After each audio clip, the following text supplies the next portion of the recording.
Welcome back, dear students. After learning about the principles and techniques of scientific management given by Frederick Winslow Taylor, now let's start learning about the principles of general management given by Henry Fayol. Henry Fayol was French mining engineer, director of mines, and a management theorist who developed a general theory of business administration, also known as Fayolism. He was one of the most influential contributors to the modern concepts of business and propounded 14 principles of management. He was known as father of general management. Remember, the principles and techniques of scientific management were given by F.W. Taylor, and principles of general management, not the scientific management, were given by Henry Fayol. Henry Fayol gave 14 principles of management, and let's start learning them one by one. This is the principle of division of work.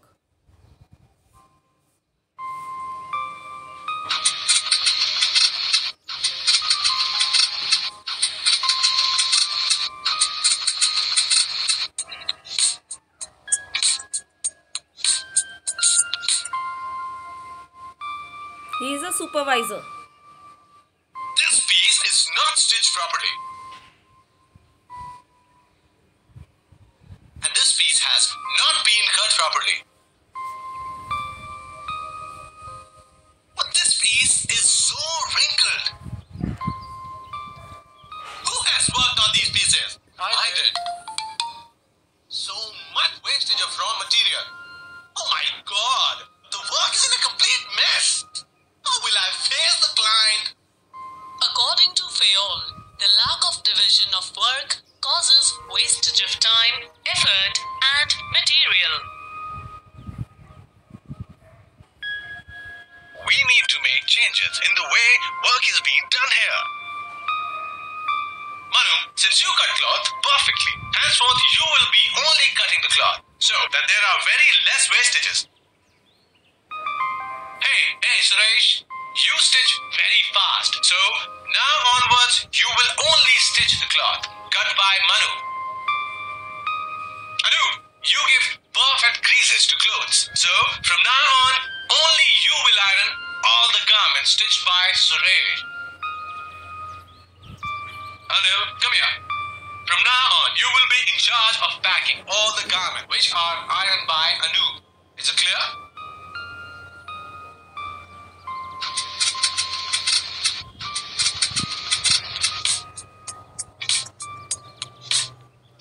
Have been cut and stitched very well.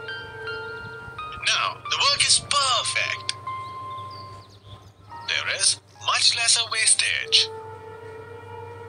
Dividing the work, be it managerial or technical, into small tasks and assigning them to people who are competent to perform each job results in efficient and effective output and optimum utilization of resources.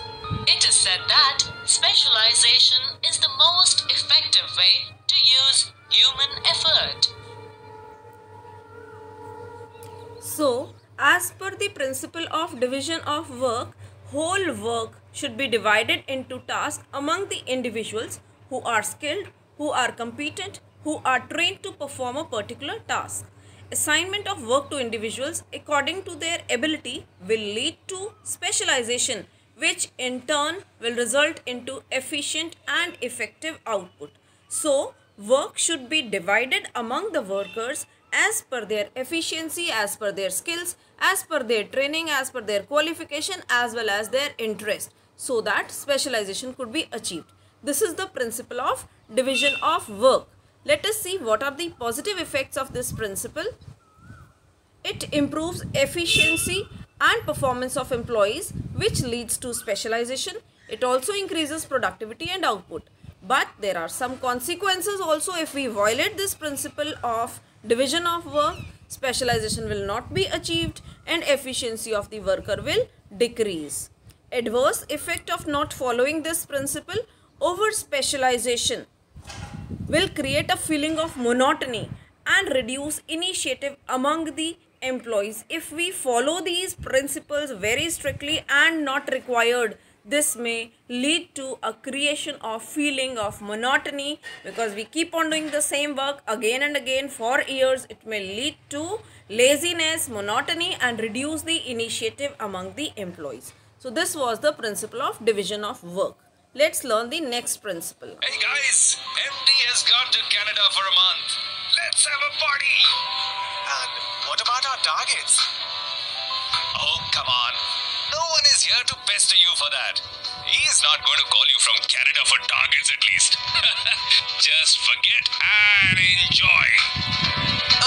Anyways, we can always cook up a story regarding daily power cuts, breakdown of machinery, shortage of raw material, blah blah blah. So just chill. Giving authority without fixing responsibility and answerability may result in irresponsible and careless use of authority.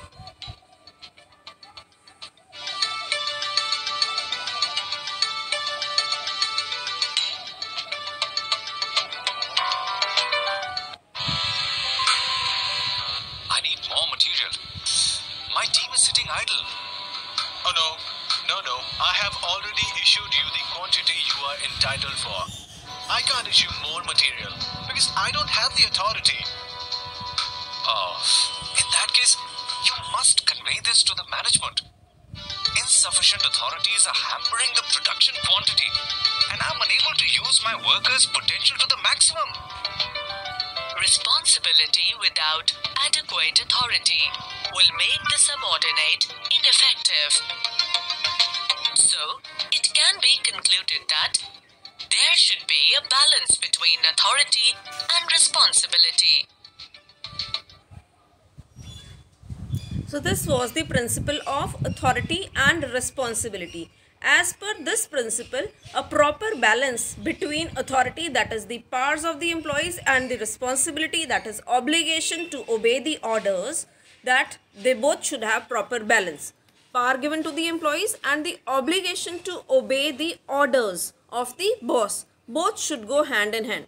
Assignment of adequate power, adequate authority to an individual enable him to discharge his responsibility.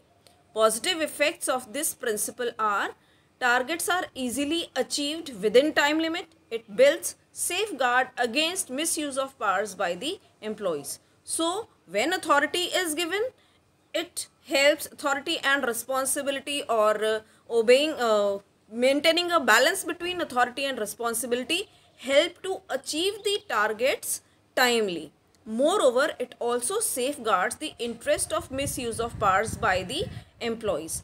But what are the consequences of violation? It may hamper the performance of duties by the subordinates. Moreover, the adverse effect of following this principle strictly, excess authority, excess power given to the subordinates, may lead to its misuse, and too much responsibility may increase a burden of work. Therefore, power as well as obligation to obey the orders, both should go hand in hand. There should be a balance between the authority and responsibility. I hope that both these principles, division of work and authority and responsibility, that is balance between authority and responsibility, should be there. Both these principles are clear to you. In the next video, we'll learn about more principles. Thank you all.